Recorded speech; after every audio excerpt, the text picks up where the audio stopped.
Morning বন্ধুরা, কি করছো? ঘুম থেকে উঠে গেছো? তো আমারও উঠে অলরেডি রান্না হয়ে গেছে। মেয়ের জন্য লাঞ্চ বক্স গুছিয়ে নিয়েছি। তো আজকে লাঞ্চ বক্সে দিয়েছি কি, মাছ খেতে চায় না। মাছ একদম মানে কিচ্ছু খায় না মাছ দিলে। তো আজকে তার জন্য ডিমের ঝোল দিয়ে দিচ্ছি ওকে। দেখো আজকে আরেকটা লাঞ্চ বক্সে দিয়েছি। তো এখানে ভাত নিয়েছি, দেখো এই বক্সটাতে ভাত নিয়েছি। লাগিয়ে দিই, ভাত ঠান্ডা করে বক্স অলরেডি ভরে নিয়েছি।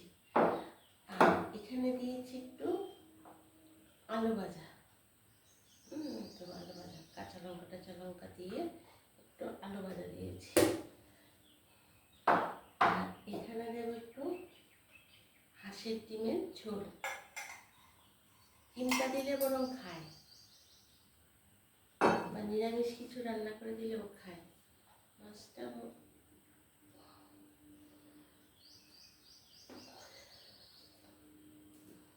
তো এই দেখো, এই বক্সটা ভালো, তো ভালো টাইটভাবে লেগেছে।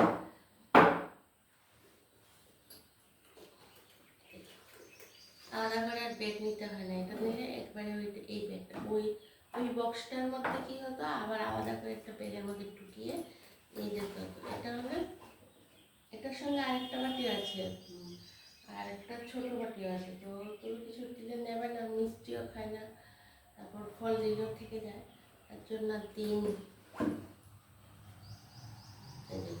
দিয়েছি। আর চামিচটা কোথায়, ওই সাইডে দিয়ে দিয়েছি। আর যারা ফল টল দেবে, মিষ্টি টিষ্টি দেবে, সেম এরকম বক্সে করে তাদের জন্য ছোটো এই আর একটা একটা ছোটো আর একটা ছোটো আছে, মানে দিতে গেলে সুবিধে, মানে দু তিনটে বাটি আছে এই বক্সটা। ঠিক আছে বন্ধুরা, এই বক্সটা কত সুন্দর, এই বক্স কত সুন্দর লাঞ্চ বক্স গুছানো। দেখে আজকে আমার লাঞ্চ বক্স গুছানোটা তোমাদের ভালো লেগেছে? এটা ঝুলিয়ে নিয়ে যাবে, এটা এক্সট্রা কোনো কিছুতে বসাতে হবে না। আর তোমরা কে কি লাঞ্চ বক্সে গুছাচ্ছ, মানে সকালের লাঞ্চে কে কি মানে রান্না করে দিচ্ছ, সেটা কমেন্ট করে অবশ্যই জানাবে, তাহলে দিতে সুবিধা। মানে কারণ লাঞ্চে বেশিরভাগই বক্সে করে মাছ কাটা জাতীয় জিনিসটা অনেকেই খেতে চায় না, যেরকম আমার মেয়ে খেতে চায় না।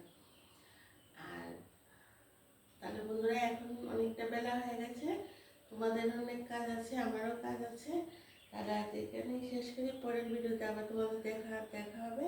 ওই আমি আজকে যে রান্নাটা করব সেটা আমি তোমাদেরকে দেখাবো। আজকে আমি চারাপোনা মাছ রান্না করবো, সেটা দেখাবো। সেটা নিয়ে নেবে না, কাটা কোটা আছে, সেটা তোমাদেরকে দেখাবো। আর আমার তো এই ডিমের ঝোল দিয়েছি, ভাজা ডাল এগুলো হয়ে গেছে। এখন রাখি বন্ধুরা, পরের ভিডিওতে আবার দেখা হবে। টাটা, বাই বাই, সবাই ভালো থেকো।